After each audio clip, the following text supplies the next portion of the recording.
NYYST. Holla, why do they doubt the kid? I'm about to prove them all wrong again. I got a low tolerance, cause they don't even know what the problem is. It's me. You waiting on the boy to fail, then hold your breath and face your death. Cause you play a roulette with each step. I progress, no less. Go ahead and place your bets. Cause we know where we at, we know we top tier. Cause all the hate that you bring, we know it stops here. I'm taking off like a rocket here and stopping here. It's strange how they cannot see the future, but see profit here. Wait up, we gon' always win.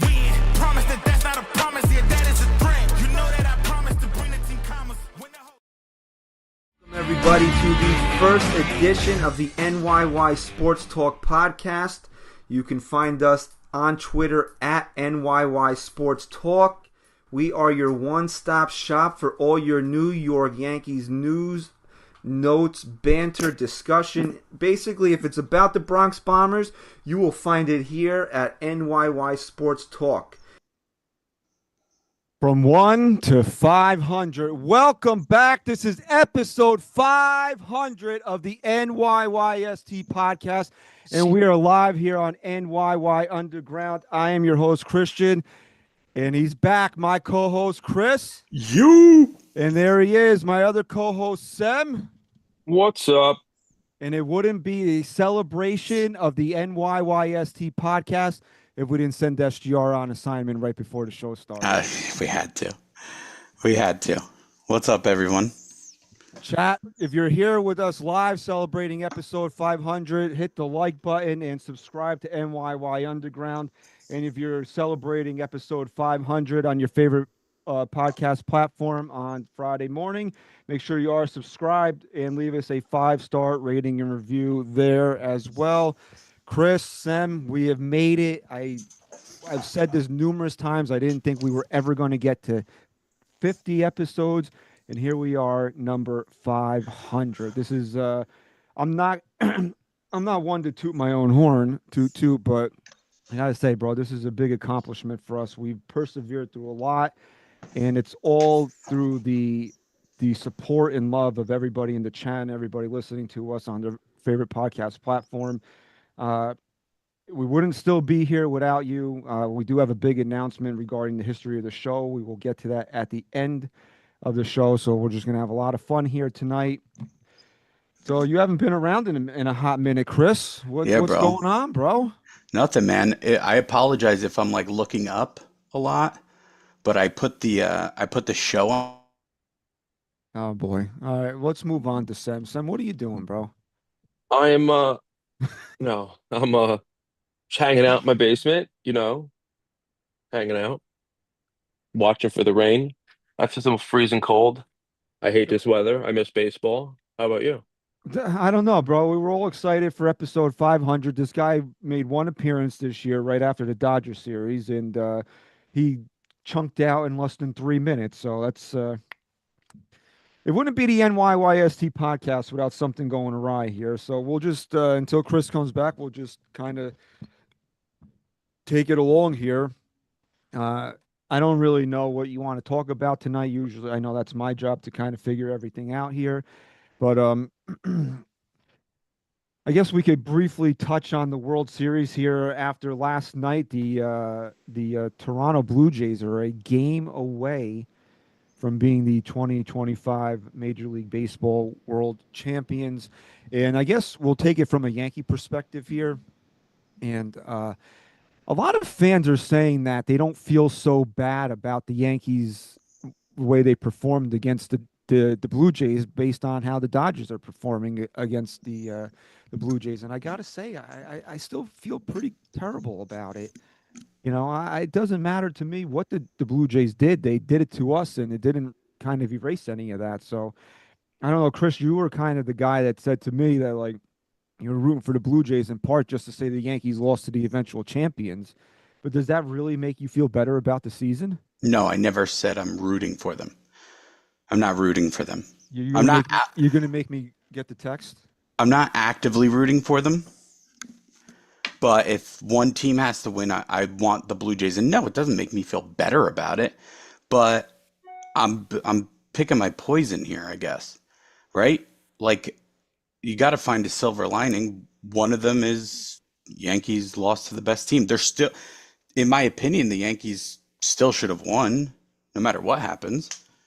But I don't know. Do you still are you rooting for the Blue Jays just because you want the Yankees to still be recognized as the last back-to-back champions? That's part of it. No, that's stupid.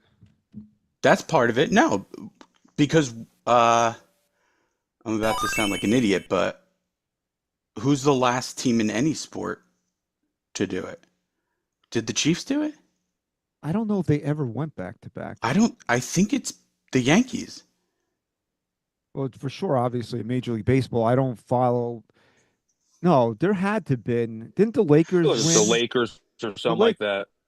the Lakers I'm or the chat Warriors. GPTing it. Somebody had to do it, since the Yankees in the NBA. I would say that's probably the best chance of it happening. It could happen in hockey, but we don't like hockey here because we're American. Okay. Um, I don't know, man. I I'm actually shocked at how much I'm watching. I mean, it's been a good World Series. I paid way more attention to this World Series than I thought I would have. I didn't really watch the ALCS until Game 7, but like that's usually my part of my grieving period. I Mm, don't watch the next series after the Yankees get eliminated. So once it got to Game 7, I said, you know what, as a baseball fan, how do you not watch Game 7? But the World Series, I've been much more tuned into than I thought I would be, and I don't know why. I'm not. It's like you said. It's like who do you actually to get into a series, don't you kind of have to pick something that you want to see in the series? I don't want to see the Dodgers win. I don't want to see the Blue Jays win. So I don't even like. Are you just hoping for good baseball? I don't know. Like that's kind of where I'm at. I've been watching it. It's maybe not intently most of the time. It's kind of been background noise, but like last night I had the game on and it was getting late. I don't know. It must have been getting around 10 o'clock or so. And it was 3-1 Toronto. And I said, I'm just going to go to bed because I guarantee you what I know what's going to happen. They're going to blitz the Dodgers late, score mm. 4 runs, and they'll win 6-1 or 6-2, which is what was the final score. And that's exactly what happened. So I'll say this. Let me get this from both of you guys. Do you think that because I've seen this going around a lot on social media today, and it's another one of these things that Yankee fans are doing to make themselves feel better about it, but again, it does nothing for me. Do you think that the Yankees could have beaten this Dodgers team the way the Dodgers have played, or do you think that the Toronto is just this is their year? Sam, you could start there, bro. You start. I almost, to me, it almost feels like it's Toronto's year. I don't know. Like, I don't see the what. So Toronto, the Dodgers got blown out the first game, bad, and I don't think anybody expected that. And then every game since then's been, you know, within winnable distance. Like nothing's been like, oh my God. Like last night, I mean, 6-1 last night. I guess I'm not considering that a Yeah, but it was blowout. close most of the game. Yeah. So like, It I was feel the. like. I'll say this. Let me interject here. 2-0 after Snell got blitzed for two In home three runs in pitches. 3 pitches. That game was. I felt that Toronto was in firm control of that game. Against any other team, I would agree with you, but I still thought the Dodgers would 2 runs, no matter how quickly you get them against a team like the Dodgers or the Blue Jays, are it doesn't matter. They don't get knocked down. The Blue I, Jays I have thought been. Go ahead. I thought the Dodgers were going to walk to fucking Toronto. It was going to be like a four four game series. That's what I thought. I never thought they were going to dog I walk really Toronto. did. Well, I Or I mean, thought they'd maybe pull out one. I think we should. I think after seeing what Toronto did to the Yankees all season long, and we should have a lot. We should have all had. I thought the Dodgers were going to win it in 6 because I gave Toronto that much respect. That I thought that they were going to at least pull out a couple games, and here they are. They're going home tomorrow night with a chance to become world champions. I don't I think the Blue Jays are a much, much better team than the Dodgers. It looks like they are. Like I don't know how you guys feel. Like I watched the Dodgers. I mean, play. And yeah, they got a lot of names. But I feel like there's still a bunch of holes on that team, and people just think about the money they spend and the way they skirt the system by with all the deferred contracts. I don't know. I felt like maybe because of what we saw happen to the Yankees last year. We gave the Dodgers too much respect, but I don't. I'm now that the things are unfolding. I'm not really surprised by any of it. That Toronto is like right here, ready to win a world I championship. we say this all the time, right? For a team to win the World Series, they need that special player that you don't expect to show up and to just be your hero, right? The Dodgers, as much money as they spent, who was their constant last year? That he just kept showing up every playoff game. Well, for against in the World Series, it was Freddie Freeman. Or yeah, but who am I thinking of? I don't know. Who Was are you it thinking? was it Kike? Well, he always. Kike Hernandez, I yeah. mean, he's a But guy there that was always someone shows else up I'm in the thinking of. postseason. There was someone else I'm thinking of It last wasn't year. Shohei because Shohei didn't do shit really against us. I No, feel like it was Were you someone else. thinking like a Tommy Edman had? I think Edmund. Tommy. Edmund, yeah. I was gonna say starts with an E. He got some big hits, whether it was in the World Series or throughout the playoffs, and it sparked them. This year, the Blue Jays have multiple guys yeah, who it's are doing wild. that. They're And they're what are you gonna they're say? relentless. They're relentless. There's That's no there's no there's no hole. spot in their lineup where you're like it's this now. Well, There's no this Anthony is Volpe on their team. this Right, is what this is. exactly. Well, there is, but he's just not performing like that because everybody is just taking their game to another level on in Toronto, and their superstar is playing like a superstar, and that's the difference right now. Is that not only is everybody raised their game from what they normally do, their superstar is playing like an absolute superstar right now, and that's why, along with the fact that Kevin Gausman has turned back the clock a little bit here, and then Trey Yasavage. I mean, the guy's an animal, and he's gonna be a force to deal with for a long time for the Yankees. He's only 22 years old, and he's already. I'm not saying this to knock Cam Schlittler because we all love Cam Schlittler, but I feel like his arsenal is way more developed than Schlittler's. I think that Yasavage with his fastball and his slider and his splitter, he's already got enough there where yeah, Schlittler was great this year, but don't you feel like he needs more that besides the 99, 100? He's got to develop. What would you say, Chris? You're a pitcher, a change, a splitter. He's got to add one of those.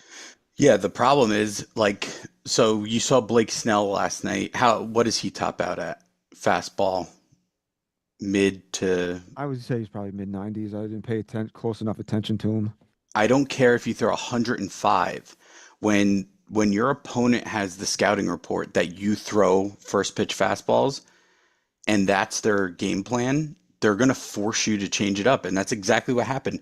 3 pitches in, you saw immediately that they were going after that fastball. And then on the third batter, forget who it was right off the top of my head, but if you go back and watch his first swing, he was thinking fastball too. He didn't care that it was a curveball. He didn't care that he looked like an idiot on it. That's not the point. The point is, I'm swinging this bat like it's going to be a fastball to put him ahead in the count. And if it's not, it's not. But if it is, you saw what happened the 2 batters before him. And Cam Schlittler was so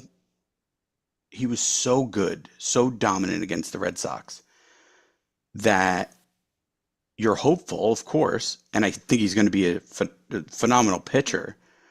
But to be a starter in this league, they'll find you out pretty quick. They'll beat you pretty quick.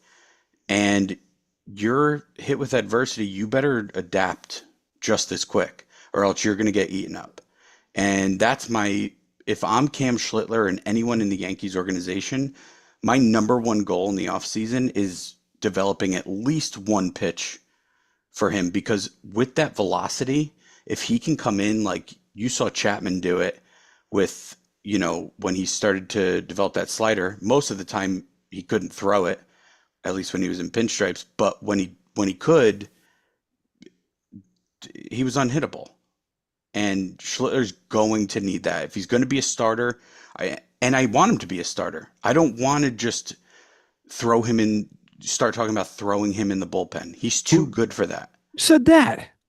No, I'm saying that always happens with the Yankees, whether it's the No, upper management or I don't think fans. I think we're way Jabba past that. Chamberlain. Oh, Sevy could be good out of the bullpen. Oh, you know who could be good out of the bullpen? friggin' what's his face? Garcia. No, what's his name? Luis Heel. Luis Heel. It's heel. Heel could be good out of the bullpen. That's all we do. Because we see guys who throw hard and that's our first instinct. No, this guy's a starting pitcher. He's a starter. What do you And think about my hot take prediction that he'll be the opening day starter in 2027? in 2027, I say no.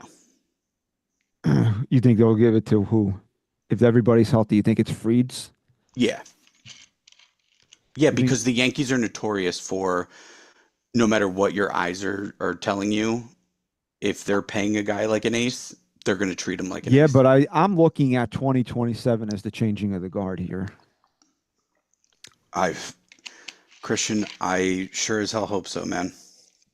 Well, let's talk about. We talked about Brian Cashman at length last week when it was keep him, dump him, and he was up there. And what we kind of mentioned it, but kind of glossed over it, is that his contract is up at the end of next year. So we all know the rumors that were out there about him not really wanting to return in 2022. Do you think that this is really going to happen? That he's going to walk away on his own after 2026?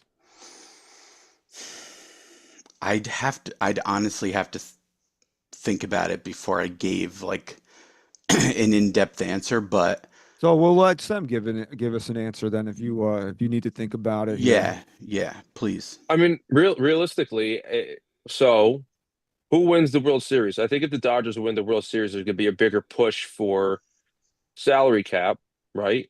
And then I think that there probably won't be a 2027 season. So do you think that Brian Cashman's going to come back?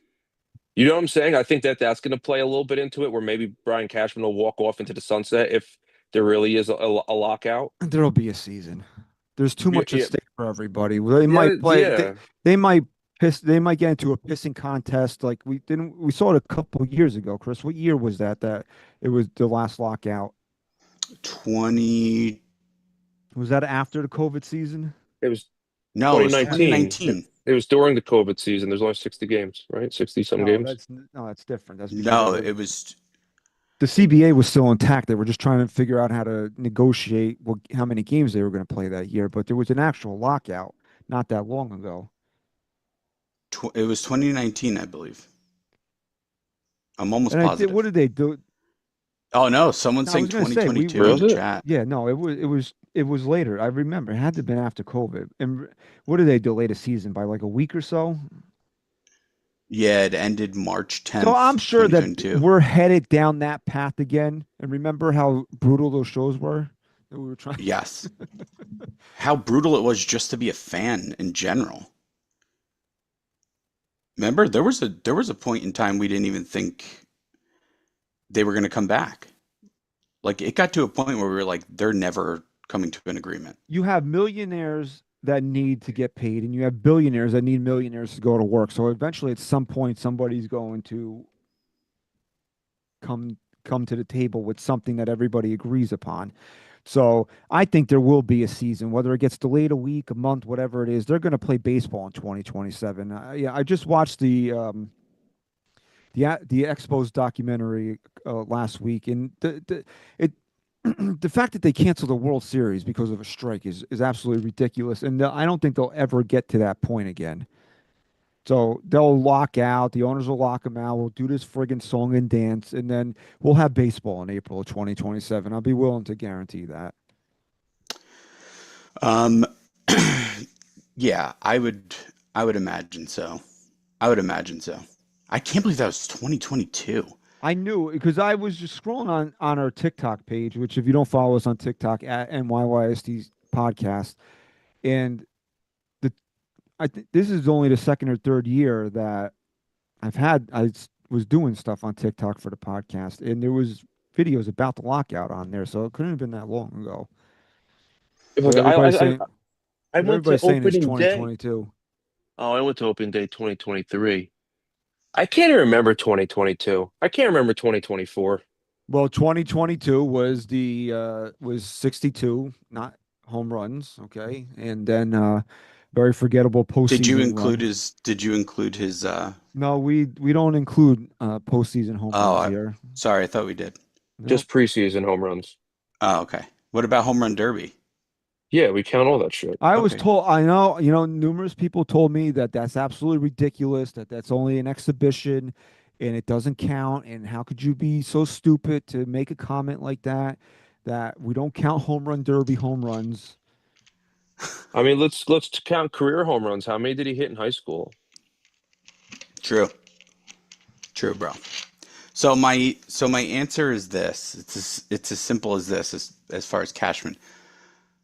My brain won't allow me to, as much as I doubt everything that this organization does behind the scenes, I still am, call me naive, call me stupid, call me ignorant, I don't care. I cannot, my brain can't get to a point where this team justifies bringing Cashman back after next season. There's no scenario where I can, it just, my brain won't even let me think about it. He Like, wins the World Series next year. no, I think he's 100% done if they win the World Series next year. I think that's what he's waiting for. Could be. Wants to go on a high note. I I just don't see it happening. I think that there's too many people now. When we first started talking about this, we said 2016 was Cashman's time to build his own legacy. George had been gone for how long at that point, and it was the first time they were ready to rebuild. And it was the first time that Cashman had the opportunity to build his own team, to start the process. And since then, we've gotten year after year where we're either promised things and they don't deliver as far as getting players or bringing players up, or we're promised that this is going to be our best team yet and they fail there too. And we've been saying it time and time again that some people just expire. Like some things just go stale. Well, that's And the exact term I used last week. It's stale. This organization is stale right now. yeah, and the difference between when we first started saying that, however many years ago and episodes ago, to now, is that I think for the first time since we've been saying it, we have a majority on our side. That even the people who wanted to defend this organization till they were blue in the face are awake to it. I really do, and I think if Hal is the businessman that I think he is, because he's either in love with winning as much as his father, or he's more of a businessman. And to this point, he's shown me he's more of a businessman. I was gonna say, bro, So there's no way he has the passion for winning as his father did. exactly. He's got a passion for making money for sure. So as a businessman, putting everything else aside, I think I think his own eyes are open to it at this point. Now, as far as will he, What are his we eyes open to? Nobody's seen him. true, Yeah. true. We don't even know if he exists. We talk about Anthony Volpe being the milk carton boy. You literally have to put Hal Steinbrenner on a milk carton right now. Yeah, I just, you know, I don't. To You, not even get a statement, not even get a carefully worded statement from somebody in the PR team, Hal, from the desk of Hal Steinbrenner, I am very disappointed that we did not achieve our ultimate goal this year. It is the Yankee blah blah blah blah blah blah blah. Hal Steinbrenner. We didn't even get that. if you want to ask me now, will he go on his own terms, or will No, Hal have the balls I to just say no, it's done? I don't know. no, I he'll mean, go. I think he's going on his own terms. so if he wants to come back after 2027, they don't win, they do win, doesn't matter. No, they don't win, and he wants to come back. Hal says, okay. But Yeah, yeah, yeah. absolutely. This is what we've come to. This is the realization when I have Hal Steinbrenner. He doesn't want to get his fingers dirty. unless he absolutely needs to. I also think let's humanize the whole situation for a second. Cashman's been around since what, 86? 1986, bro. 40 years this fucking guy's been with the organization. They are literally at this point their family. So it's Yes. easy for us to sit here and just say he should go, which he absolutely should. But there's a comfort there for Hal that we always talk about. Well, I'll give you. Go ahead, Phil. I'll let you finish. I was just gonna say, like, there's still a human element to this where you're right. He's probably not just gonna say go, but at the same time, man, I know Cashman's a dickhead, but he's got to do what's best for the organization that he's just worked for how many decades. Like you have to open your own eyes, put your ego aside, and realize that. And I'll say more on Cashman in a little bit, but just realize that your time is kind of up, and it's time to move on. It's what's best for the organization that you love so much and have worked for, and the organization that has employed you for most of your adult life at this point. Well, tell me this about Hal Steinbrenner, okay? Does he have in his bones the passion that his father has, or No. had, I should say? And I think we can all agree that he doesn't, right? He doesn't have the passion for winning that his dad does, okay? So now, the other thing we have to look at here is that we've always said that on this show, at least, that it's never been about what Hal Steinbrenner spend or how much Hal Steinbrenner spends. It's who he allows to spend the money, right? Mhm. So that's part of the problem with Hal Steinbrenner is that he's comfortable with Brian Cashman as his general manager because he doesn't have to do anything. He can write a check for $300 million and let Brian Cashman do whatever he wants to do because guess what happens every summer? Yankee Stadium is filled. Yankee Stadium is filled for at least 3 or 4 games extra in October. Does Hal Steinbrenner see an ALDS exit as a disappointment, as a failure? Because if he doesn't, then Brian Cashman is here for as long as Hal Steinbrenner will allow him to be here, which will be forever. Does Hal Steinbrenner see an ALDS exit as being a failure? And I don't think that he does. And that's what I'm starting to turn the corner on with him, is that he doesn't care enough about winning. He cares enough about winning to keep the stadium full and get himself a few extra gates in October. But he doesn't care enough about winning to do what it truly takes to put a championship team on the field every year. We all can sit here and say, well, the Yankees had the same amount of wins as the Toronto Blue Jays. They just got unlucky in the postseason and, they got a bad draw, which is horseshit. I think we can all agree upon that because if you look at some of the things the Yankees could have done, don't they always take step B instead of step A? Mhm. Hal Steinbrenner was the one puffing his chest out last year, telling you he can do whatever the hell he wanted to do, and then Juan Soto wound up in Queens. So if you wanted to do whatever you wanted to do, why is Juan Soto playing in Queens this year? And we had to settle for Cody Bellinger, who I love, by the way. But come on, he was a settlement there. We settled for Cody Bellinger. So if you can do whatever you want to do, I don't want to hear that when Juan Soto is playing across town, okay? We talked about this ad nauseum on this show.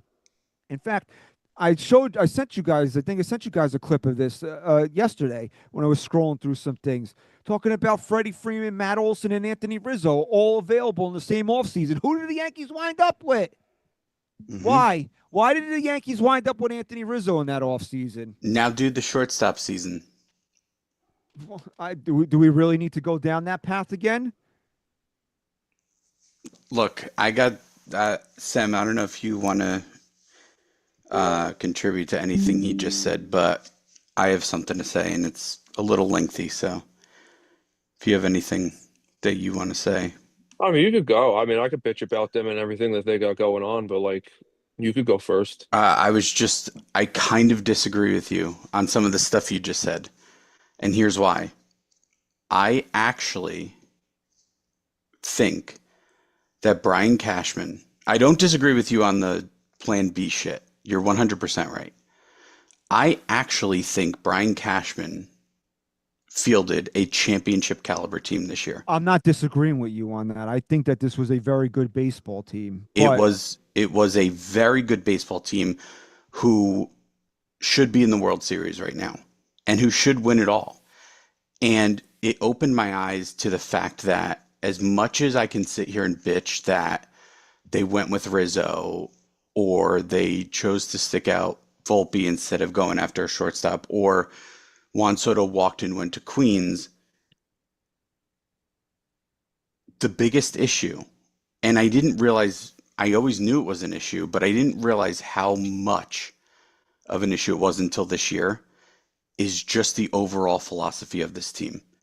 And I know we've stressed it so many times, but I'm stressing it more now because this is the first time in many, many years that I sat here and said this team should win it all. Even last year with Juan Soto, I was unsure. I didn't know. And then they showed up in October and, Stanton was a monster and Soto hits that big home run.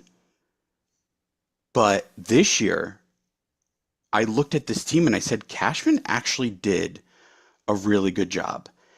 And we got a glimpse of Aaron Boone managing from his heart and his gut. And it was the most refreshing moment I can think of when he left Schlittler out there and let him pitch the eighth. And I said to myself, please, is this finally going to turn? Did we just see what happens when you manage from your gut instead of this blueprint that they have every single game? And then what does he do the next time Schlittler's out there? And did he pull Fried? I thought he pulled Fried early in game one of the wild card. He did that, but then Schlittler's outing obviously came after, and he lets him go. And I'm like, okay, maybe he's going to learn here. And then it goes right back to everything. And I realized in that moment that the philosophy into things is way more than the talent put on the field, because we've seen way less talented teams win it all. And with Brian Cashman leading the way, not just who he puts on the field, but how this organization goes about playing the game of baseball and their perspective of the game of baseball, this team will never win with him at the top. And I hope I'm wrong, because we still have at least one more year of him. So I hope I'm wrong. I hope that at the end of next year, I get to come back on with you guys and say, I was wrong. They did it. And all the other years can be erased. But I just don't think I'm going to be. Sam, you want to jump in? Because unless you want, I'll rebuttal Chris. Unless I you mean, want to. listen, so what are we talking about here? So Cashman is the issue. Is it just like the clubhouse? Is it? I was my fucking words. Is it just the way the team is? Is it the lack of leadership of Brian Cashman and No, it's Boone? not the lack of leadership Is from Brian Cashman. I'll is tell it you. that Go Hal ahead. Steinbrenner? Is it that Hal Steinbrenner's nowhere to be found? Is it all three things put together? Is it just that this team? Because like Chris said, this really was a good team that they put together. And then Brian Cashman had a phenomenal trade deadline. Like we all nobody was mad at Brian Cashman, and then we all got mad at him as soon as we get knocked out of contention. Now it's all eyes on him again. But like, what really is it? Is it more than that? Because now as you're talking and you're saying, and where's Hal? And all he cares about the almighty dollar and all that. I just text Christian before we went on the show. I have the fucking Yankees calling me, hounding me. They jacked up season ticket prices 10% again. They jacked them up 10% last year. You know what I'm saying? And it's like, what this is a very money driven team. Obviously, it's one of the most profit. If it's not, it's got to be one of the top profitable sports teams in the entire world of sport. You know what I I'm mean, in saying? American sports, it's probably them and the Cowboys. So it's like it's just all about the money. So now what is it? Is it just because these players are just getting paid big dollars and no, we're on the Yankees? Like, yeah, we'll win, and it's just like this careless, you know, and they just end up losing because they're full of themselves. Like what really is it? What's driving this? It's Look, more than just Cashman and Boone and Hal. It's like this perfect storm of all three, and it's not one thing is going to fix this. I said this last week that I wasn't dumping Brian Cashman because of his performance this year. I thought he did a really good job. I think that if you look at what was really available on the market last year, and you can say Carl Tucker, but I don't think that that trade was ever going to happen to the Yankees, especially for, I don't, people can correct me. I wasn't really overwhelmed with the package that Chicago gave up, and I thought the Yankees would have had, what were we told? Luis Heel? Mm. Yeah. So, I mean, that compare so you compare that the fact that they really wanted Blake Snell and Willie Adames, which I think the Yankees dodged a major bullet by them wanting to sign before Juan Soto because Blake Snell made 11 starts this year. Where are the Yankees without Max Fried this year? Nowhere. Nowhere. And Willie Adames, you can look up his stats. I don't think he was any type of world beater this year. And that was what that was a long term 7-8 year contract he got. So for the Yankees to then to pivot to Max Fried and Cody Bellinger, I thought that better served this team this year. And then all the moves that he made at the deadline. Look, Ryan McMahon didn't hit for shit, but don't you feel a lot better about the team defensively, which is one of the things we always complained about? I thought he was a great pickup, um, even with not having the greatest bat and his defense, but just his overall presence seemed he seemed like a guy who was just truly grateful to be in pinstripes, and he makes that play, Pulling into the dugout. in the dugout, and you were just like, damn, this feels like Schlittler's throwing this gem that we haven't seen anyone throw in years. Now he's flying into the dugout. It was like something feels different right now. Boone's letting Schlittler throw the eighth, and you had this like feeling, and and McMahon was a part of that. So yeah, he was another one that was just a great pickup, and I didn't like the pickup at the time. And then you look at what did we all say? Bullpen, bullpen, bullpen. Well, the Jake Bird thing turned out to be a disaster, but Camille Duvall, he settled in and he turned out, he was pitching a lot better down the stretch. And David Bednar is your closer. So I Yeah. do think that he had a really good, and then Who I fell in love with, by the way. and Jose Caballero is a great utility guy. He's a guy that every team really needs on, to be able to play multiple positions, come in, steal a bag. You even look at the Admed Rosario trade. That's somebody I wanted the Yankees to get in the offseason last year. Again, the Austin Slater thing turned out to be a waste, but I mean, he can't always bat 1,000. I thought he had a hell of a trade deadline this year. It's just that he has shown the ability that he can still do the job, but as we said, and we'll use the word again, it's gotten stale around here. And the fact of the matter is he doesn't recognize that the bubble blowing buffoon in the dugout has to go. That is part of the culture of the Yankees. This, oh, we'll play for tomorrow bullshit that Aaron Boone peddles out there is not working. He's their friend. He's not their manager. You can look around the league, Chris. And Sam, you guys can correct me if I'm wrong in the chat too. How many Buck Showalters, how many Tony La Russas, how many Joe Torres, these old school Jim Leland smoking cigarettes in the dugout hardcore managers are there? There's not many left, if any. But you can have that guy that agrees with the front office, be in the dugout and lead and be a leader of men. Aaron Boone is not a leader of men. And that is a problem. But what he is he's a great communicator. But then I go back to 2018 when Luis Severino had no clue when the fucking game started. I don't know who you want to blame for that one. Yeah. So it's just frustrating because I think that if Brian Cashman really wanted to do the right thing here and put the next step forward to being a true championship team, he changed the manager. I don't give a rat's ass how many regular season games that Aaron Boone has won. The fact of the matter is he's led this team to one pennant in going on 9 years now. 9 years. Yeah. How is that acceptable to anybody? Yeah. So there's a lot of talk in the chat right now that this, it's the hitting philosophy, home run or bust, home run or nothing. Here's the real problem. I'm okay with a team that relies on the home run because it works.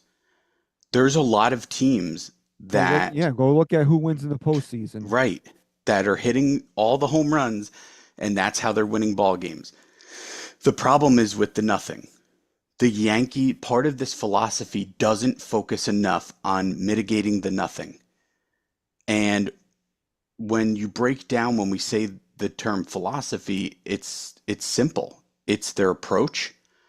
It's not believing in taking pitches. It's not believing in moving runners when they're on base. It's not believing that, you know, bunting when with guys like Volpe, maybe he should practice bunting a little more so that you can utilize him when he's up in a big spot to at least move runners over instead of giving you what he normally does, nothing. They just don't believe in those things. They don't believe in guys being hot. They don't believe in anything tangible, anything intangible that we all know as people who love this game, that the intangible is what we live for. Like, we grew up watching Derek Jeter, right? If you took Derek Jeter and put him in a computer, yeah, you'd say he's great, but you wouldn't understand why we love him so much. It just wouldn't translate. And nothing Brian Cashman has done since 2016 has translated into reality. Nothing. And I say this all the time. If this regime of the Yankees were in charge back in whenever Jeter got drafted, when was that? 1992? Yeah, 92. I promise you, he'd be nowhere near pinstripes. He would never have been drafted by the Yankees. It took a man to come up to George Steinbrenner or whoever he talked to and said, I'm telling you, this kid is going to be a superstar. All the numbers aren't necessarily there, but this kid has something that you will not see in a stat book. Trust me. The Yankees do not rely on that anymore I at can't all. remember his name, but the scout that signed Jeter or recommended Jeter to the Yankees just passed away. Oh, really? Yeah. And that was his famous quote, is that his next stop is Cooperstown. Yeah. And I'm telling you, man, I'm being 100% truthful. He would not be a Yankee if the philosophy. He almost that this wasn't a team- Yankee, bro. I They know. almost traded Mariano Rivera because they didn't think he was ready to be the friggin' shortstop. So, we all pine, for the days of George Steinbrenner, but let's not forget he wasn't perfect either. It's just that I think what we want out of this organization is the passion to win that George had, not necessarily some of the things that George did. Okay. I mean, we talked about this. He basically drove Billy Martin into that tree. I shouldn't joke about a guy dying, but think about how many times he hired and fired Billy Martin. Yeah. And, How many and, times in one season? and the zoo that the Yankees actually were in the 70s and early 80s. And then the whole thing with Howie Spiro. Go and watch the documentary that's on Peacock from the early 90s when George got suspended because he was trying to dig up dirt on friggin' Dave Winfield and all that nonsense. I think none of us really want that, but what we want is the passion. We want that where George said where winning is only second to breathing. Isn't that what he said? Yes, but That's what we want. it goes beyond that now for me. It's not just a passion for winning. And again, my eyes were opened up to a lot of this in this season because of how talented this team was. It's not just a passion for winning to me. I realized that I love this game because there's so many things that the casual fan can turn on the TV and flip to the Yankee game and not understand so many things that are happening that as true fans of the game, you That's why you love it. And I realized that I'm watching the Yankees this year, and it's almost like, other than, again, I'll go back to the Schlittler moment where he brings him back out for the eighth inning. Other than that moment, it's almost like you're watching, it's like my son plays the show, and the graphics are so fucking good sometimes I think the Yankees are on. It's like I'm watching a computer. Every little thing, and then it's like, two guys can walk on 8 pitches, and then the next guy gets up and he swings at the first pitch. Well, they don't believe in the take sign. Well, exactly. My point is there's no human element anymore. There's just none. And I'm it's not just the Yankees. There's a lot of teams that live by that. Guess what? Those teams also are not winning any World Series.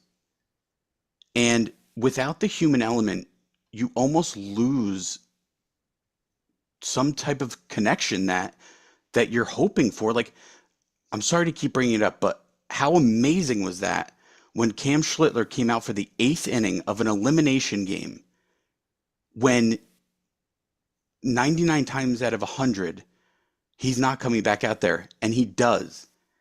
How did that make you feel in that moment? It was beyond winning. It was, this is why I fucking love this team and love this game so much. And you don't get that anymore. You don't get it at all. And that's why they don't win. The passion for winning is one thing, but the prioritizing the actual human element of the game is completely gone. It's gone from this organization, from many others, and with throughout MLB at this point. It's just gone. That's true. Yeah, like, Go ahead. well, like, alluding to what Chris is saying, like Schlittler came back out for the eighth inning, and you actually saw. So you watch Aaron Boone all the time. The guy's sitting there. You call him the bubble blowing buffoon because that's all he does. He sits there. He's always blowing bubbles, or he's spitting out, sitting there like this, Yeah. spitting out. So when Schlittler ended the seventh inning, you saw Boone all animated, like, oh, he's going back out there, and like you don't see that ever on Boone's face because Nope. it is. He's always, it's like the Yankees are on autopilot, and Yep. Boone's just sitting there to watch the controls and make sure that nothing goes haywire, and he's got to call like Mayday, Mayday, what do I do? No, it's just that moment you saw that human element that Chris is saying. You knew, and it was exciting because it that is why you watch baseball, because you want that, and it's like when you watch the same thing over and over and over and over again, it get you I'm watching the game, but I'm not watching it. I'm scrolling through my phone, or I'm doing whatever because I know what's going to happen. I know what's going to happen in this situation, all that. And that was a moment that caught me off guard. I'm excited. I'm watching, my rookie pitcher just blow the brakes off these people, and then Boone was all animated about it, and it added to that. That was like a times 10 effect to it, which has made it that much more. And that's what you want to watch. That's the baseball we want to see. It's like when we say, "Oh, well, you got Jazz Chisholm stealing second, stealing third. Oh my God, wild pitch! Oh, he just stole home. Holy shit, Yep. that was crazy." Instead of us watching the same thing, or we And how watched. many times did he do that after? What, once? Yeah, I feel like Jazz would get on, and again he turned into a Brett Gardner where he just didn't run anymore. yeah. Or how many times we sit there, we watch the Yankees just try to slow play it. They're like, okay, we're gonna take this pitch, strike out, and then they finally get their balls, going, and they're like, oh, we're gonna try to jump the pitcher, and they're being aggressive, and they just look like complete ass, and they're like out of their league because you know what I'm saying? It's just like there's this team, it's either full throttle or it's just we're coasting, and the full throttle moments are awesome, but they're so far and few in between. It leaves so much more to be desired that I, I don't understand how they're calling me, telling me, are they want another 10%? You know what I'm saying? It's just it's crazy. So we missed the super chat earlier in the show. I want to read this because I can't make it out. So I want you guys to decipher this for me. It says, "This is from Shut the Dough. Shut the Shut the dough. dough. I used to love to make her cry. It made me feel like a man inside." Mm, I get it. Did you ever make a girl cry on purpose? Yeah, definitely. A girl you were dating, or just because you were trying to be mean? I made a couple of my teachers cry. I remember I was walking What? home from in seventh grade, Miss Menike. oh, okay. Okay. I was walking home from seventh grade, and this girl was just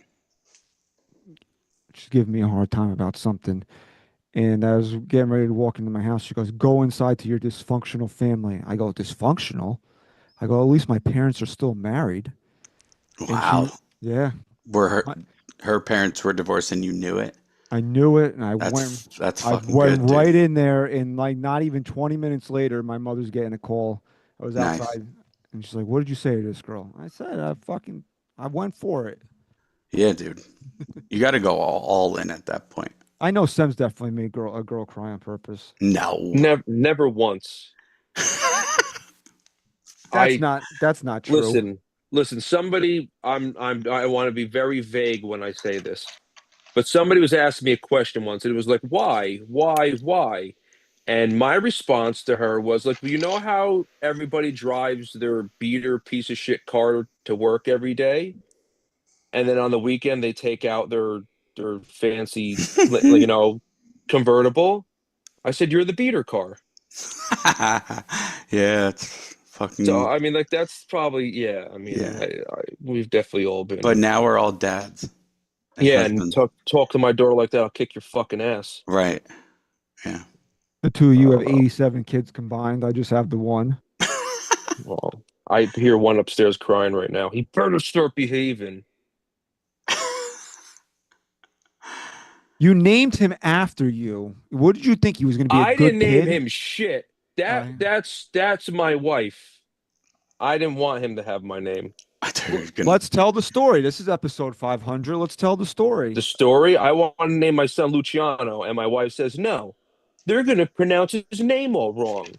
And I'm like, no, they're not. I said, Luciano's a cool name. We'll call him Luch and all that stuff. Like, yo, Luch, give me the gabagool. Let's go. I think we were my son was he's a COVID baby, and we were just binging The Sopranos. So I was like super Italian at that time. And You I'm like, made him. You made him during COVID. He wasn't made born him during during. COVID. So like I'm like, yo, Luch is the name, bro. This is Luch. And we're sitting there. She's like, no, because my wife's name's Marisa, and everyone calls her Mauricia or Marissa. They all mispronounce her name. I've never heard that before. Yeah. Well, and Alice does it all the time. It's crazy. But I'm so I just was going to like, name drop no. everybody here. Yeah. She's like, no, we're not naming him that. So then I finally got her on board, and that was going to be his name. I'm like, yes, this could be his name. So then my wife's in labor for like 7 hours. I don't know how long it was. I'm just telling her, like, can we get this over with? The Yankees are about to start. And Get this we're baby sitting there. out. Get this baby. I gotta watch Nestor Cortez kick the shit out of the Astros. This is what Nestor needs to Cortez happen. is on the mound. See, And this was the problem. Your son was born on a day Nestor Cortez was pitching. no, it was Mm. pre-pitch clock. So Nestor Cortez was sitting there doing his bobble thing, and he mopped the floor with him that night. Anyway, we're Your wife sitting just there. texted me an eye rolling emoji. Yeah, so we're sitting there in the room, and they're changing the nurses, and they're all like, "We're not leaving until this baby comes out." So now we got like 20 people in the room. It's like really awkward. I'm like, okay, whatever. And the one lady goes to my wife, and Italians and Latins, Hispanics, whatever, I don't know. They pronounce different things differently, obviously. And the lady I'm to think she was Puerto Rican, and she goes to my wife, "Oh, what are you gonna name him?" And my wife goes, "Oh, my husband, I think we're thinking Luciano." She goes, "Oh, Luciano, that's a really nice name." And I Done. gave this lady the Done. fucking death stare, That's all and I she. knew at that moment. And my wife looks at me. I'm like, okay. And what am I Uh, going to argue at that moment? Legs and stirrups and all that did stuff. It was you pretty. did you ever consider that your wife spoke to her before Oh, No, that's and I and never I never did. thought and about set that. this I up? never thought about that. I could Conspiracy. have walked away. Yeah. Could have went to the bathroom. So I'm like, just call him Luciano. Yeah. Yeah. When you went downstairs to get your chicken parm. Yep. No, I that was Sophia. I didn't get the chicken parm for Junior. That was See, that yeah. was see, you made yeah. a baby during COVID. I had a baby during COVID, and So Chris just before. just missed it. Thank God. Callie was No, Yeah. it was nice. No one was Callie was allowed in the born in hospital. Nobody was allowed in the hospital. I was like, no. It was nice. It was By quiet. the way, your wife is saying that you seem to forget that shortly thereafter on Pawn Stars, they said it like that as well. You put porn stars? Who's watching? And Marisa wants to know if Chris wants to throw hands. So she's feisty tonight, bro. Yeah, dude. Joe, She's because you just because caught her. she's guilty. She Yeah, knows. You she's got her. guilty. Son of a bitch. She's defensive. Oh my God. You're welcome. I hear her yelling upstairs. Well, You could still My change his son. name. I could legally do it. I asked ChatGPT how to do it the other day, actually. Perfect. My You wife, could do it by mail. my And wife doesn't. My wife doesn't know this. I mean, she does know this, but she doesn't want to admit this. That the only reason why my daughter has the name that she has is because Eli Manning named one of his daughters that, and that's why I agreed to the name. Yeah. Now, if Aaron Judge had a daughter Fair. prior, we all know who Ava wouldn't be. What's his daughter's name? Nora. Oh, so your kid would have been named Nora. No, because it doesn't flow. Nora Carmela. How are you going to get that? True. I think it. The only thing Uh, that we had was the only rule that I had is that she had to be named after my grandmother some way. Either that's the middle name or you take the Ella at the end of Carmela. I wanted Stella Marie. That was mine. That was my pick. But because then it was that's your godmother's dog's name. who? Aunt Brenda's dog's.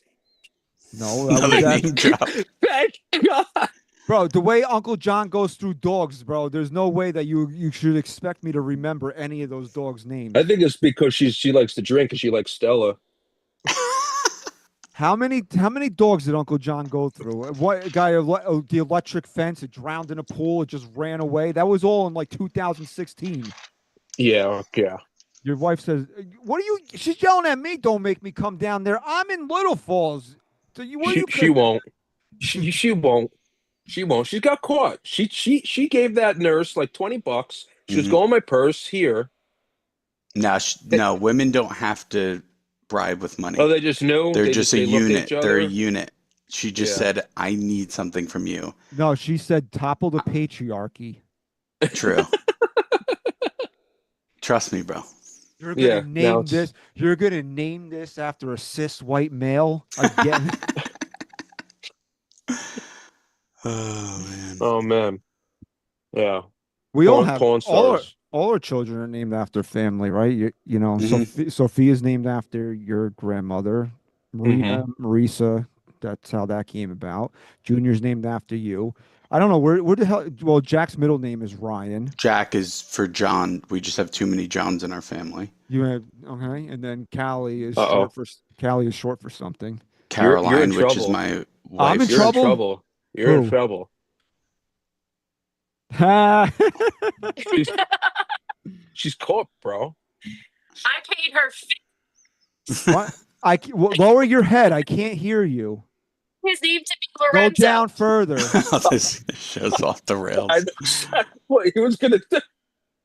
What movie is that from?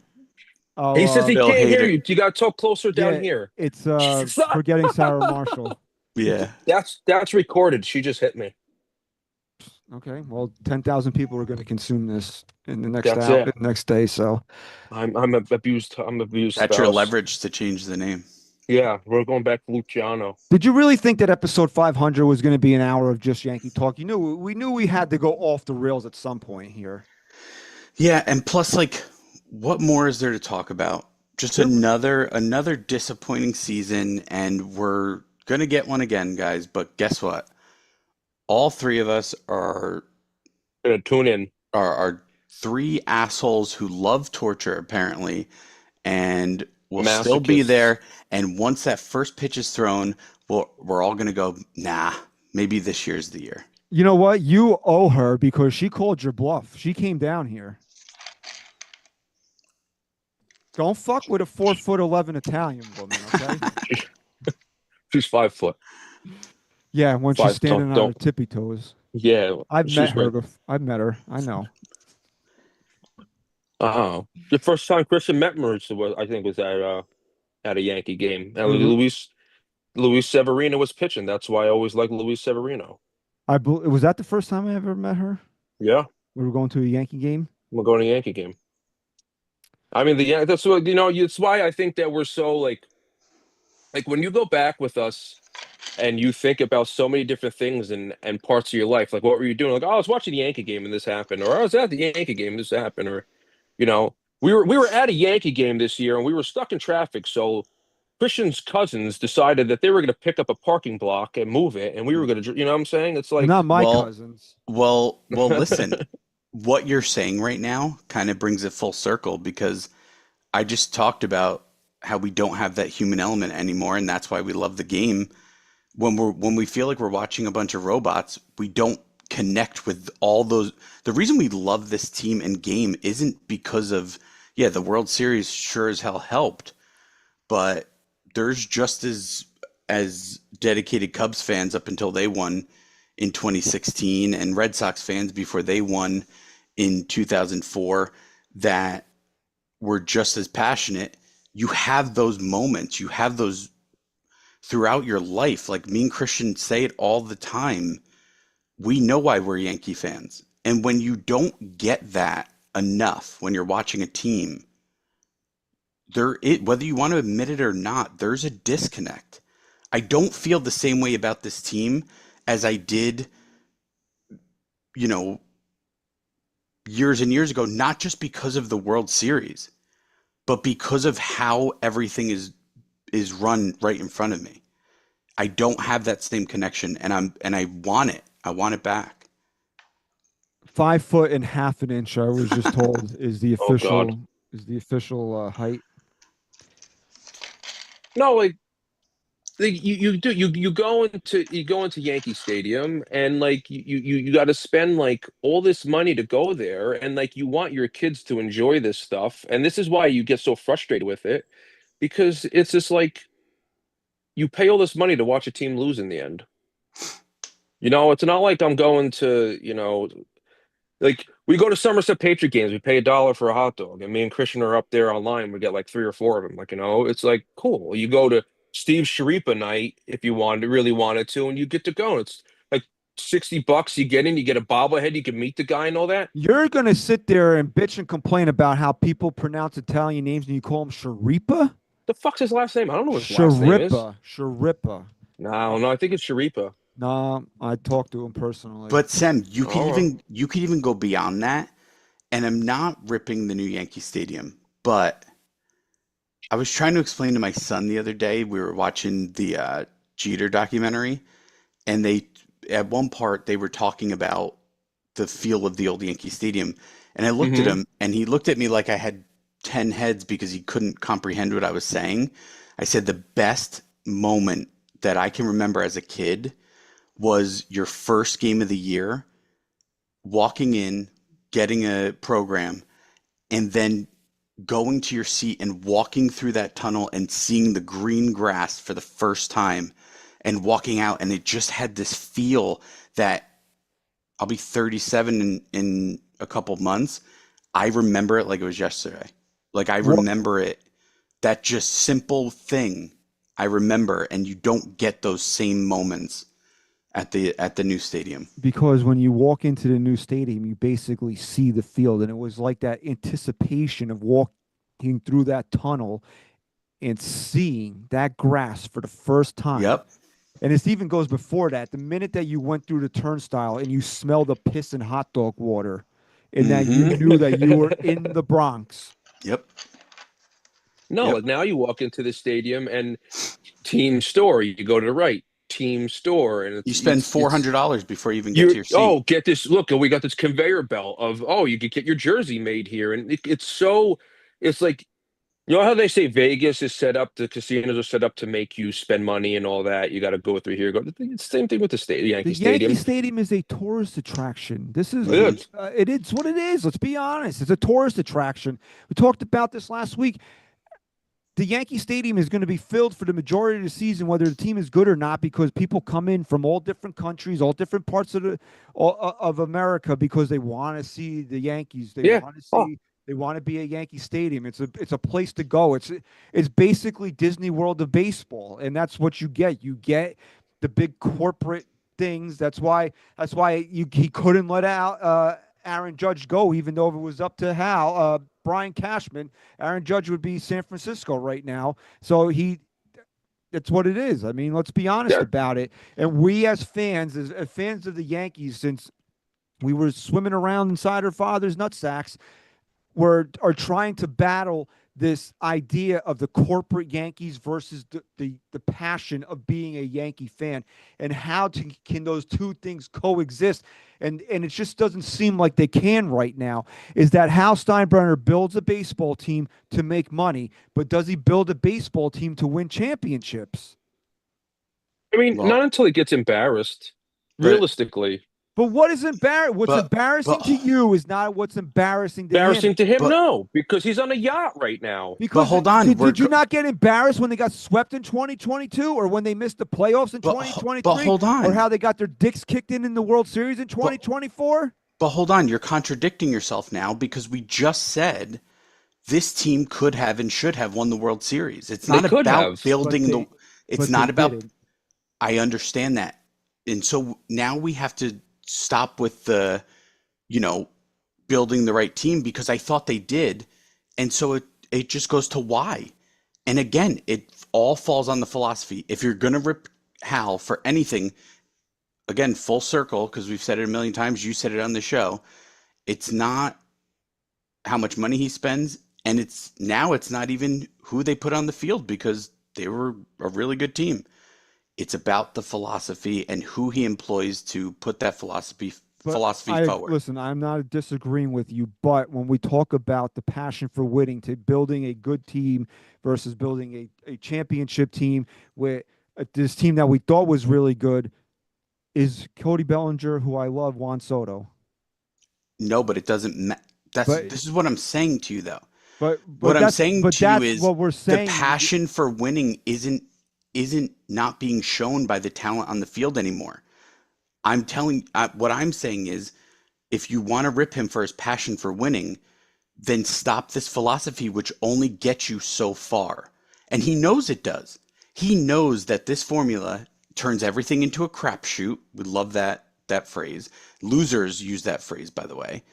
And it allows them to not sacrifice future for always being relevant, most of the time making the playoffs, and having a good enough team to be competitive. And that's where that whole mindset, the whole philosophy of it, you can put, how many times have we seen powerhouses of teams not win at all? It's not just happens. this team was built, and I thought they were the best team. But because they don't do the other things, and he employs the person who believes wholeheartedly in those other things, that they will never ever win. So you can bring me back Juan Soto. You can go back in time and choose Freddie Freeman over Rizzo. You cannot bring up Volpe and get Corey Seager. and get Corey Seager. I don't care who you're putting in your lineup. If the philosophy is what it is now, they do not win. And I truly believe that now. I don't disagree with you, but eliminate the questions. 100%. When the Yankees do things like that, 100%. like put a rookie in over signing Corey Seager, or not bringing back Juan Soto, or going to option C of all the available first basemen. Yeah, don't make me guess anymore. What it does, it creates an opening for them. Yep. It allows them to play victim at the end of the year. Yep. And that's 100%. what they want. They want to have the ability to play victim at the end of the year. They want their cake and eat it too. They want to be able to say they were good enough to do this, that, and the other thing. And if they fall short, which they've always done, then they can say, well, Hey, so silver lining in Cole being shut down for them, they can use anything they want as an excuse. Are you using Cam Schlittler as trade bait in this offseason? Absolutely not. No. What if I was shot in hell. What if Paul Skeens is available? Absolutely. Is that the only player you're trading Cam Schlittler for? I don't think it makes sense. I think if you're gonna get Skeens in here, you're doing it to stack him with a guy like Schlittler. Like, I mean, I would. I'm not saying I would. Who's the best right-handed pitcher in baseball? Yeah. Yeah. And you have him under control for what? No, Another no, no, 4 no. years? I'm telling you, I would. I'd be even more excited if they had both. Right, but I think because excuse me, I see a lot of people saying that the Yankees have to go out there and get Paul Skeens, and I think people their brains don't work in the capacity that it needs to. But if you're talking about trading Cam Schlittler, which nobody wants to do, there's one player and one player only on the face of the earth that you're trading him for, and it's Paul Skeens. Yeah, Because which wouldn't make any sense for the Pirates because what are they going to do?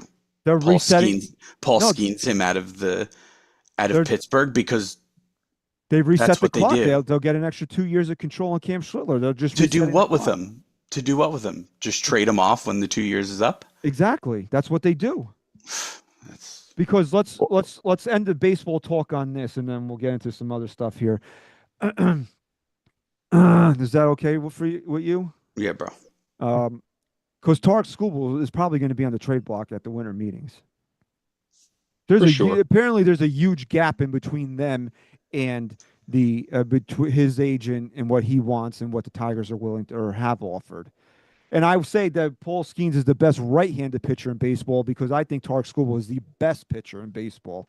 Do you Yeah. agree? Okay, you're in agreement with that. So, but the thing with Tarek Skubal is that he's a free agent at the end of the year. So I'm not trade. I don't. Again, this is where like doing this show is that sometimes we talk out of both sides of our mouth here, and it's like you want him to go in there and eliminate question marks, but you don't want to trade Cam Schlittler for Tarek Skubal, which I would not No, do. I would not do that. no. We did that with Michael King for Soto. We don't But want to that's do it different. again. This is Yeah, I different. understand it's different, but it's like you already did that. You don't want to do it with anybody It at was this two point. years of Michael King for a guy that you desperately needed, as opposed to 1 year Tark Skubal, and you have a budding ace for 6 years. This is a little bit different in that scenario. Yeah. We- And If, I'm sorry, Skeens is putting more fans in the seats too, because as good as Scooble is, he doesn't have the hype around him as Paul why? Skeens. Because you don't think that his wife is as pretty as Livy Dunn? I know I don't even know what his wife looks like, Who's but I Livy can Dunn? tell you that every young kid that talks about baseball knows who Paul Skeens is, and I can guarantee you, not even half of them know the name Tarek Skubal. So you're not. If the Yankees were offered Skubal for Schlittler as the headliner, you say no. No. But Skubal, Schlittler for Skeens as Schlittler's the headliner. You're saying yes. Yes. Schlittler and Dominguez for Paul Skeens. Yeah. Who's Dominguez? Jason. Is he he was the pinch hitter? He's being facetious. I know he is. Well, he's not wrong though. Like, really, what are you going to do with him? So you might as well, if that's what it's Exactly. going to take. The Because Yankees he have to was, bring back. The Yankees either have to bring back Bellinger or sign Kyle Tucker. They have to do one of those two things.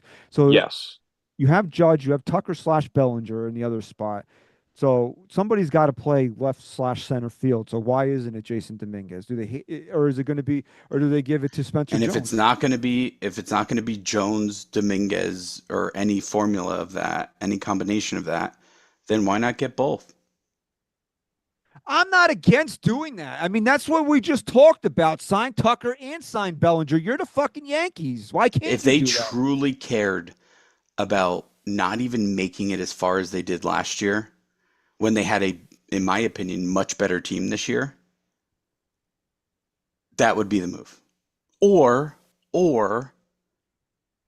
they could have played Dominguez a full season and really given us an idea of what kind of a player he is. But no, they played him just enough for you to still question, is he not that good? Did he just not get enough at bats? Can he get better in the outfield? Well, No, they didn't commit. Look at what they spun you. The YPM was out there spinning with him. Can't hit right-handers, right? Can't hit right-handed. Remember that whole thing? Mm-hmm. Okay. Can't play defense either. We got to lift him in this 5th inning. He was getting lifted in like the 5th or 6th inning a bunch of times. We were looking out there at the beginning of the 7th inning, and where's Jason Dominguez? He's gone already. Yep. So they're already selling you a line of what they want you to believe about him. But let's play fantasy here. You're running the Yankees. You know Tucker and Bellinger are available. My dick's on the table right now. I want both to use. I'm signing both to use. Bang. My outfield is Tucker, Bellinger, Judge. Now are you calling up the Tigers? Luis Heel, Jason Dominguez. Let's get the package started for Tarek Skubal. Probably, but yeah, probably because this team they were in a rebuild in after 2016 or mid 2016, right?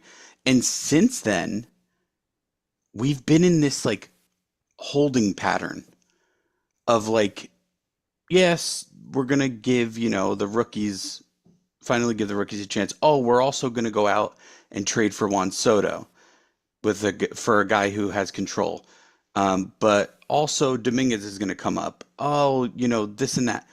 Commit to one, like you said, show me. Do one or the other here, man. Do one or the other.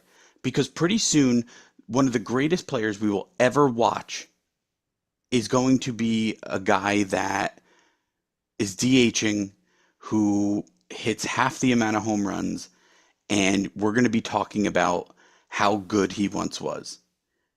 How And I if, how Isaiah Kiner Falefa got a World Series ring before Aaron Judge did. yeah, right. Yeah. So again, with Cashman at the helm, I think all of this is a moot point, but for the sake of the show, commit. Commit to one or the other, man. Go Give sign those two outfielders.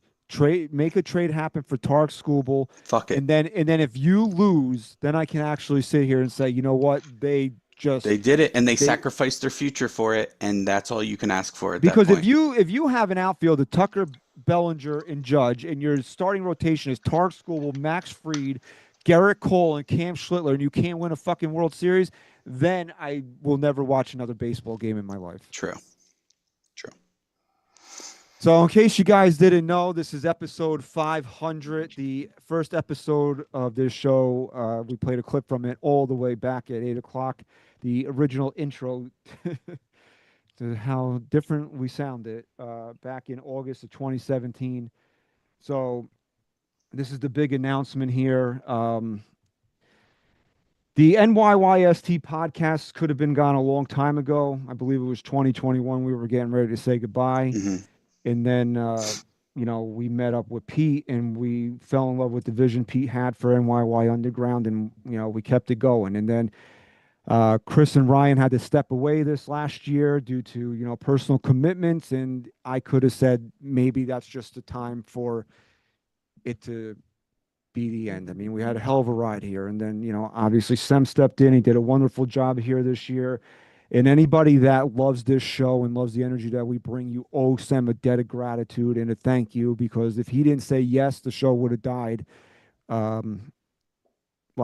before the season started. But all good things must come to an end, and the 2026 season will be the final season of the NYYST podcast. This is something that I've been thinking about all year long. Was it going to be this year? Was it going to be next year? And I figured that since we hit 500, that was a goal of mine. We hit it. We're here tonight. And then with 2026 being the 10th season of the show, next year is going to be essentially, whatever you want to call it, our farewell tour, the 10th and final season of the NYYST podcast I'll leave it like this, as a full-time podcast. That's not to say that maybe I won't do shows twice a month going forward after that, or, I'm going to stop making content. I don't see that being the case. But after the 2026 season is over, we're going to continue on through the off season. We're going to be here every Thursday live on NYYU, except for next Thursday. I have commitments that I can't break, so we won't be here next week. But every Thursday through the off season, we'll be here, and then through the regular season, like we've been doing Sunday shows. Whenever the Yankee schedule allows for live shows on the U, we're here full tilt, 110%, giving you everything that we got that we've been giving you for the last 9 years. You're getting it in 2026. But I feel that as October of 2026, I'll be 43 years old, and it's just, to me, 10 seasons of doing this is it's just the right time.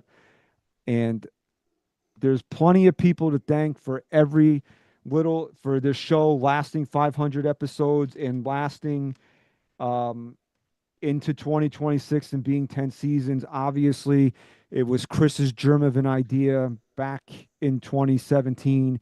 It was his wife, Megan, my wife, Lindsay, that were supportive of the show and, wanted us to pursue this passion. Uh, it was SGR. Remember we stuck him in the corner, and Yeah. he was supposed to Ryan on be the farm. Brian on the farm, and then he was too good for that, and then he was just turned into SGR, and then he was too good for that. But Ryan's the hidden gem, the real true superstar of this show, and I really hope that we see a lot more of SGR in 2026 because he's golden, man. I love doing the shows with Ryan. You just never know what is going to fucking pop into his brain and who's going to pop into his brain.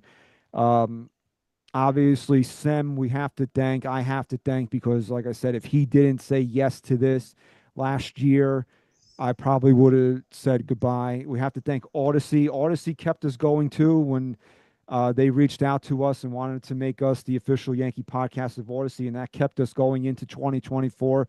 And obviously, we got to thank Pete when Pete reached out to us and saw the vision for NYYU and wanted NYYST to be part of that. We obviously agreed to that, and it's been a wonderful ride. I wouldn't trade these 9 years, this upcoming 10th year, for anything. I've loved every single moment of sitting either in right here or in your old house in that attic or in this chair right here now, of sitting here and talking Yankee baseball with outside of my immediate blood, my wife, my daughter, my mother, outside of those people, the two people, and Ryan, I include in this, that I love the most in this world, and Chris and Sem. You guys are like my brothers. Sem's obviously he's my cousin, you're my best friend, but you guys are like my brothers, and I enjoyed every single moment of doing this with the two of yous.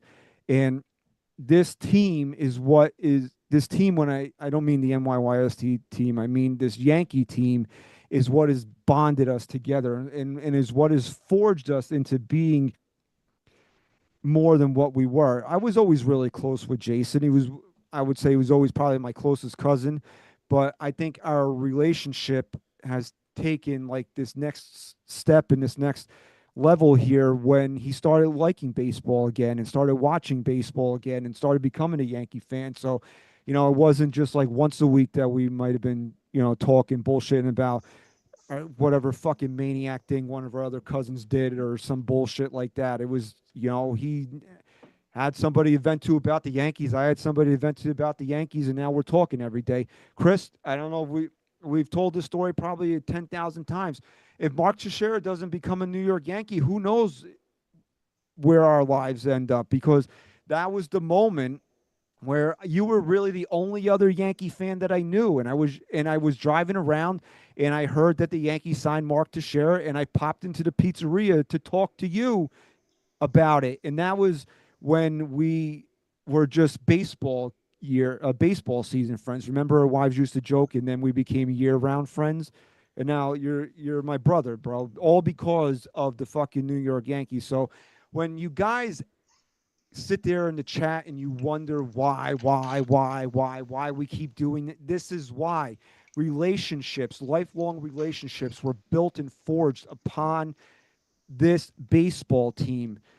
Come in this room right here. One day, maybe before the end of the show, I'll do a room tour. I'll post it somewhere. There's three things that I distinctly remember about doing with my dad. Going to Yankee baseball games. He woke me up at midnight to watch Hulk Hogan wrestle the Big Boss Man in a steel cage on Saturday night's main event, and watching Rocky IV. Come in here and tell me now what are the most important things in my life, and come in here. And obviously, my dad was a huge Giant fan, and I love the Giants as well. But those are the three big things that we did together. And come in here and tell me that this isn't a shrine to how my dad raised me. And again, the New York Yankees were all a part of that. It all started with him. I miss that guy so much, man. He drove me fucking crazy, but I miss him because I don't. I go to a quiet house now. My mom's still there, but it's like it's quiet and there's nobody screaming and yelling about the dumb shit that Aaron Boone did. And I miss that. And I miss that he put it was his mother into him and him into me, and I have my brothers right here in front of me because of him.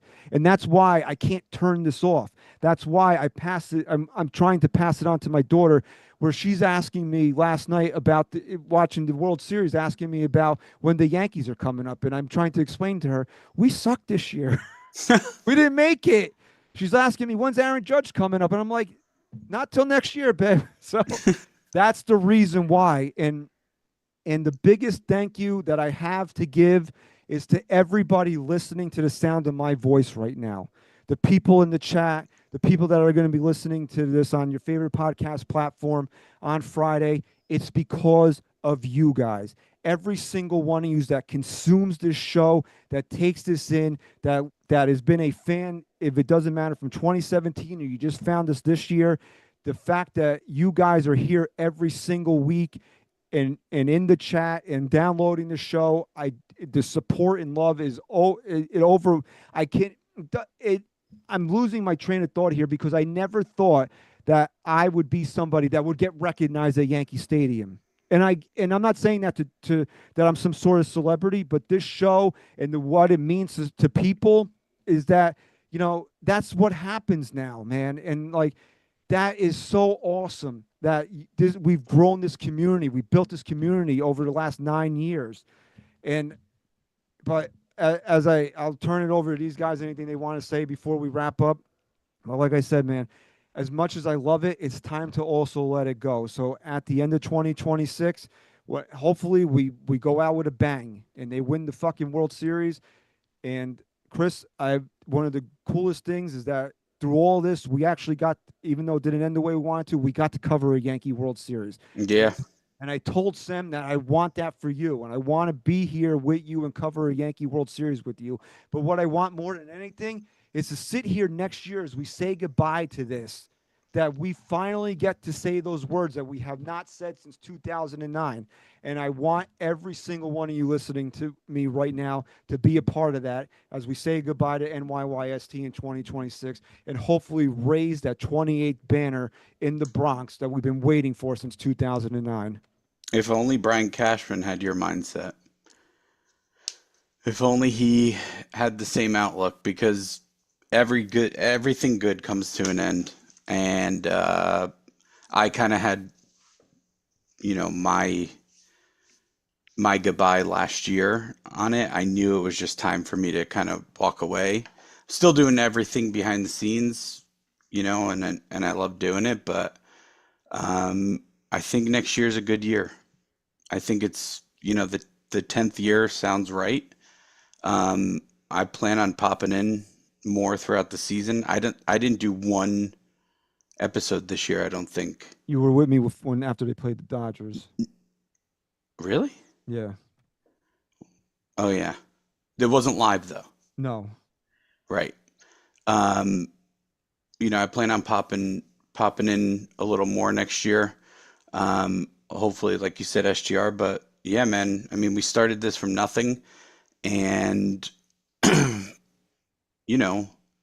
we had some pretty big names on this show too, that we never thought we'd get this far. So, I support you. I think that you guys did an incredible job this year, and next year, like you said, hopefully we go out with a bang.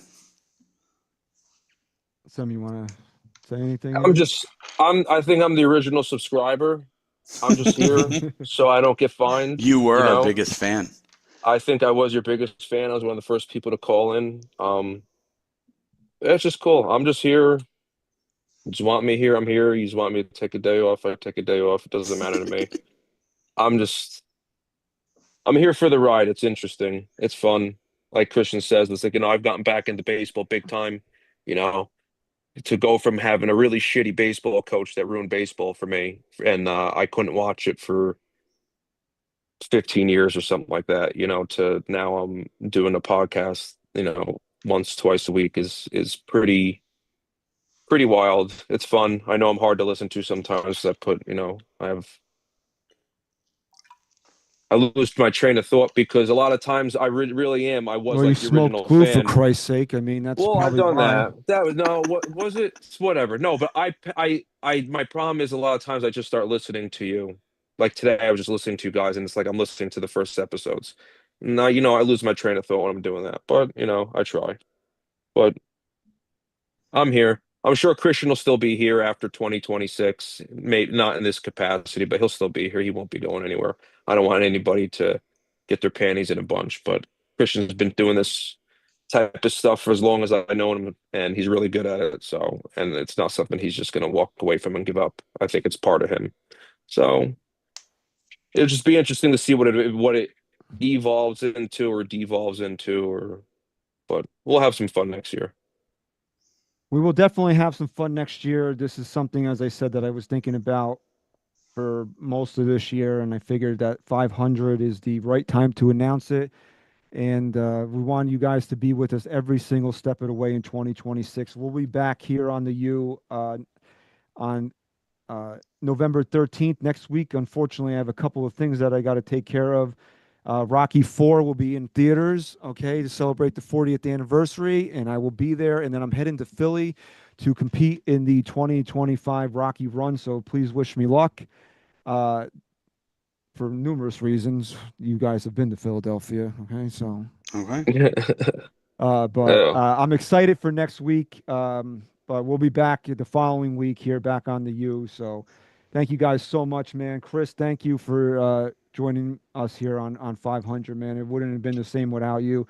Miss SGR, of course, and Sam, thank you for everything that you did this year, man. And the show wouldn't be here without you. And I truly do mean that. I'm not just saying that to pump you up, and I want people to really understand that. So I want to thank everybody so much, man.